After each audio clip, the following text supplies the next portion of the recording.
ದಕ್ಷಿಣ ಕಾಶಿ ನಂಜನಗೂಡಿನ ಪವಿತ್ರ ಯಾತ್ರಾ ಸ್ಥಳವಾದ ಶ್ರೀ ನಂಜುಂಡೇಶ್ವರ ಸ್ವಾಮಿ ದೇವಾಲಯದ ಸುತ್ತಮುತ್ತ ಹಾಗೂ ಕಪಿಲಾ ನದಿ ಸ್ನಾನಘಟ್ಟದ ಬಳಿ ಸ್ವಚ್ಛತಾ ಕಾರ್ಯ ಜೋರಾಗಿ ನಡೆಯಿತು.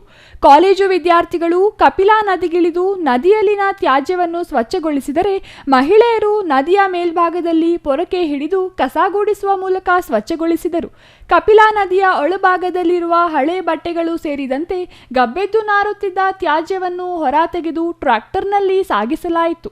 ನಾಳೆ ಗಾಂಧೀಜಿ ಅವರ ಜನ್ಮದಿನಾಚರಣೆ ಅಂಗವಾಗಿ ತಾಲೂಕಿನ ಬದನವಾಳು ಖಾದಿ ಗ್ರಾಮೋದ್ಯೋಗ ಕೇಂದ್ರದಲ್ಲಿ ಕಳೆದ ವರ್ಷದಂತೆ ಈ ಬಾರಿಯೂ ನಂಜನಗೂಡಿನಿಂದ ಪಾದಯಾತ್ರೆ ನಡೆಸಿ ಅಲ್ಲಿ ತಾಲೂಕು ಆಡಳಿತದಿಂದ ಕಾರ್ಯಕ್ರಮ ಹಮ್ಮಿಕೊಳ್ಳಲಾಗಿದೆ ಎಂದರು.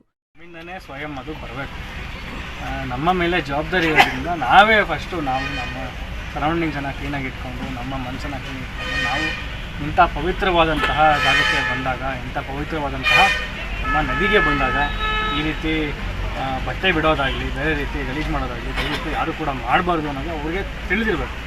ಅವರ ಜವಾಬ್ದಾರಿ ಕೂಡ ಹೆಚ್ಚಿರ್ತಿದೆ ಅಂತ ನಾನು ಈ ಸಂದರ್ಭದಲ್ಲಿ ಹೇಳಲಿಕ್ಕೆ ಬಯಸ್ತೇನೆ. ಯಾಕೆಂದರೆ ಈಗಾಗಲೇ ಹೇಳಿದೆ ನಾನು, ಪ್ರಕೃತಿ ಯಾವ ರೀತಿ ವಿಕೋಪಕ್ಕೆ ಒಳಗಾಗ್ತಾಯಿದೆ ನಮ್ಮ ಭಾಗದಲ್ಲಿ, ಉತ್ತರ ಭಾಗದಲ್ಲಿ, ವಿಶ್ವದಲ್ಲಿ ಯಾವ ರೀತಿ ಆಗ್ತಾಯಿದೆ ಅಂತ ನಾವೆಲ್ಲರೂ ಕೂಡ ತಮ್ಮ ಮಾಧ್ಯಮದ ಮುಖಾಂತರನೇ ನೋಡ್ತಾ ಇದ್ದೀವಿ. ಅದನ್ನು ನಾವೆಲ್ಲರೂ ಕೂಡ ಗಮನದಲ್ಲಿಟ್ಕೊಂಡು ಪ್ರಕೃತಿಯನ್ನು ನಾವು ಕಾಪಾಡಿಕೊಂಡು, ಇದು ನಮಗೆ ಎಚ್ಚರಿಕೆ ಗಂಟೆ.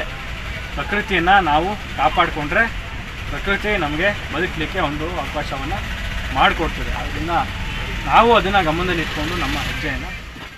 ನಗರಸಭಾ ಅಧ್ಯಕ್ಷ ಶ್ರೀಕಂಠಸ್ವಾಮಿ, ಮಂಜುನಾಥ್, ದೇವಾಲಯ ಕಾರ್ಯನಿರ್ವಾಹಕ ಅಧಿಕಾರಿ ಜಗದೀಶ್ ಕುಮಾರ್, ಶ್ರೀ ಕ್ಷೇತ್ರ ಧರ್ಮಸ್ಥಳ ಗ್ರಾಮಾಭಿವೃದ್ಧಿ ಯೋಜನಾಧಿಕಾರಿ ಧರ್ಮರಾಜ್, ಅನುರಾಗ್ ಬಸವರಾಜ್ ಸೇರಿದಂತೆ ಮತ್ತಿತರರು ಹಾಜರಿದ್ದರು.